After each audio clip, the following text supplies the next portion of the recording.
கணக்கம்பட்டி சத்குருவே சரணம். சத்குரு ஞான வள்ளலே சரணம். என் அன்பின் தங்கமே, நீ கேட்டதை விட பெருமகிழ்ச்சிக்கான காலம் உன்னை தேடி வந்து விட்டது. எந்த களத்தில் இருந்து கொண்டு இனி போராடவே முடியாது என்று யோசித்தாயோ, உன் போராட்டத்திற்கு முடிவு கட்டத்தான் வந்து இருக்கின்றேன். இனி முடியவே முடியாது அப்பா என்று என்னிடம் உன் முழு பொறுப்பையும் கொடுத்து விட்டு நிம்மதியாக இரு. என் பிள்ளையே, உன் கருமா அத்தனையும் என் அழுக்கு மூட்டையில் அல்லவா சுமந்து கொண்டிருக்கின்றேன். சர்வ சக்தியாக நான் உன்னில் இருந்து விளங்குகின்ற பொழுது என்னால் முடியாத காரியம் என்று ஒன்றுமே கிடையாது.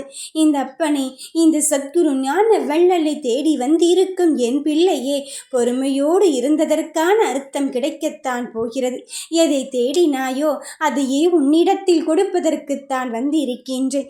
எது என்னிடத்தில் இருந்து கேட்டாயோ அதை நிரந்தரமாக்குவதற்குத்தான் இந்த அப்பன் சத்குரு ஞான வள்ளல் உன்னை தேடி வந்திருக்கின்றேன். எப்படி கிடைக்கும் எப்படி கிடைக்கும் என்று நீ போகாத இடமில்லை. என் பிள்ளையே, உன் புலம்பலும் குமுறலும் எனக்கு தெரியாமல் அல்ல. ஆனால் இத்தனை நாள் நான் காத்து கொண்டு இருந்தேனே, அப்போது கேட்காத இந்த சாமி இப்பொழுது விடியலில் வந்து தந்து விடுவானோ என்று ஏக்கத்தோடு காத்திருக்கிறாய். உன் பெரு ஏக்கத்திற்கான விடை கிடைத்து விட்டது. உன் விஷயத்திற்கு முடிவுரை கட்டி, நீ கேட்ட விஷயத்திற்கு முடிவுரை கட்டி, உன் புலம்பல்களை எல்லாம் புறந்தள்ளி விட்டு நான் இப்பொழுது நீ கேட்டதை விட பெருமகிழ்ச்சியை தருவதற்கு இப்பொழுது உன்னப்பன் உன்னை தேடி வந்திருக்கின்றேன். இனி ஏக்கத்திற்கெல்லாம் அவசியமே கிடையாது. யாசகம் பெறும் நிலையை நீ அடையவே மாட்டாய். என் பிள்ளையே, இந்த அப்பன் சத்தியத்தை கொடுத்ததுதான். அதில் எந்த மாற்று கருத்தும் கிடையாது. நான் சொல்வது உனக்கு புரியும் தானே? இந்த அப்பனிடம் மட்டும்தான் நீ மடியேந்தி கேட்டிருக்கின்றாய்.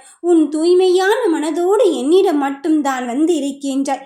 அப்படி இருக்கும் என் பிள்ளையே, ஏமாற்றும் எண்ணம் எனக்கு ஒரு பொழுதும் கிடையாது. வருமோ வராதோ, கிடைக்குமோ கிடைக்காதோ, நடக்குமோ நடக்காதோ என்று சந்தேகங்கள் எல்லாம் உனக்கு வேண்டவே வேண்டாம். எல்லாம் நல்லபடியாகத்தான் நடக்கப் போகிறது. ஏனென்றால் என் கூடவே இருந்து என் வாழ்க்கை சரிபாதியாக நடத்தி கொண்டு இருப்பது என் அப்பன் சத்குரு ஞான வள்ளல். என் அப்பன் என் கணக்கம்பட்டியான் இருக்கும் போது நான் இதற்காக அழுது கொண்டு இருக்க வேண்டும்? முழு நம்பிக்கையோடு முழுமையாக அவனிடம் சரணாகதி அடைந்து விட்ட பிறகு நான் இதற்காக புலம்ப வேண்டும் என்பதில் தெளிவான மனதோடும் உறுதியான எண்ணத்தோடும் நீ நடை போட்டு கொண்டிரு. போகின்ற நடைபாதையில் உனக்கு வழிபாதை கிடைக்கவில்லையோ என்று யோசிக்காதே. உனக்கு முன்னால் சென்று கொண்டு உனக்கான வழியை தெளிவுபடுத்தி கொண்டு இருப்பது உன்னப்பன். இந்த கணக்கம்பட்டியானாக இருக்க போகும்போது எதற்காக என் பிள்ளையே வழி கிடைக்கவில்லை என்று விடை தேடிக்கொண்டு இருக்கின்றாய்? விடையாகவே உன் கண்ணில் நான் இங்கு காண்பித்து கொண்டு இருக்கின்றேன். ஆறுதலுக்காக மட்டும் இதை சொல்லவில்லை.